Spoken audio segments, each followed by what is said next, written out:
terminemos de forma perfecta este estudio difícil, el crisol, el sufrimiento, pero terminémoslo de forma perfecta. ¿Y cómo lo podemos terminar de forma perfecta?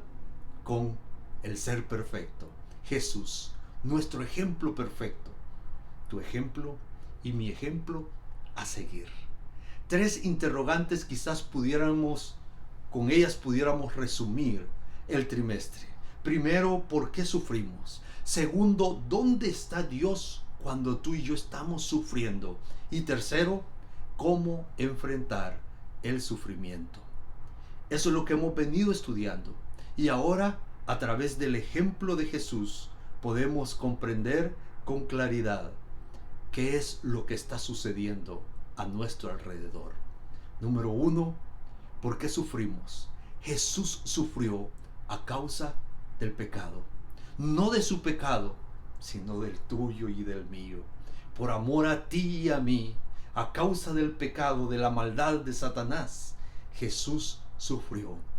Y esa es la respuesta de tu sufrimiento y el mío. Y lo podemos documentar a través del libro de Job. Ahora, ¿dónde está Dios cuando tú y yo sufrimos? Dios está con nosotros. Dios estuvo con Jesús siempre. Aun cuando Jesús sintió el abandono de Dios, que no era otra cosa más que el pecado separándolo de Dios, Dios estaba allí, pendiente de Jesús. ¿Y sabes qué? Importante es hacer notar que aplicando el Salmo 23 a Jesús, Jesús atravesando el valle de sombra y de muerte, Dios estuvo con él, como está contigo y conmigo.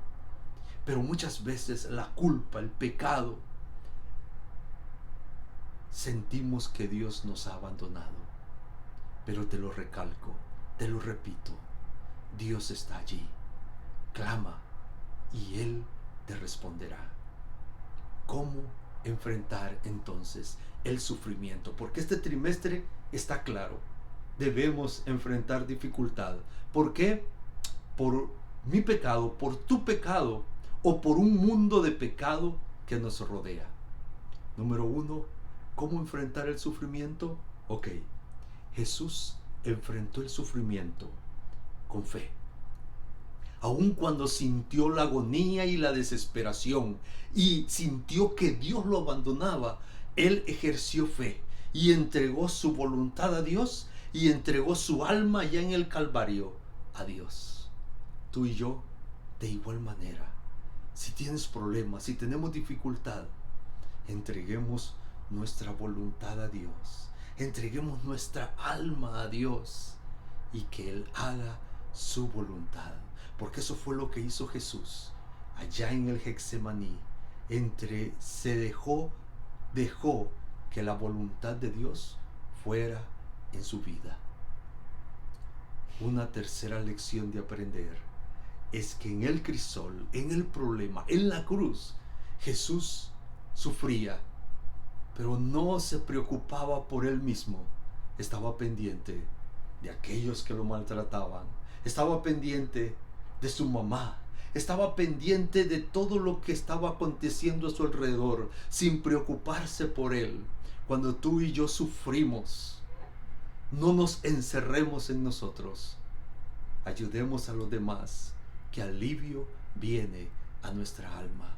Pero por sobre todo, como hizo Jesús, clama a Dios, entrégate a Dios y Él hará lo mejor para tu vida y para la mía. Hay una historia que ha pasado en mi mente todo este trimestre y no quiero dejar de concluir con ella en este momento. Los tres jóvenes hebreos decidieron ser fiel a Dios, no adorar a las imágenes, no adorar a la imagen. Decidieron permanecer de pie, firme. La sentencia: horno de fuego, un crisol ardiente. Y el rey Nabucodonosor, todavía molesto, mandó a que ese crisol, a que ese horno se calentara más. Aquellos jóvenes entregaron su voluntad en las manos de Dios, confiaron y entraron. ¿Y sabes quién estaba ahí adentro? Jesús. No tengamos miedo. Entreguemos nuestra voluntad a Dios. Caminemos. Enfrentemos la dificultad, el problema, el crisol, la prueba, confiando que Jesús está allí esperándonos para sacarnos victoriosos. Es mi deseo que salgamos victoriosos de la dificultad, que nuestra fe no falte y que veamos siempre la bendición de Dios. Bendiciones.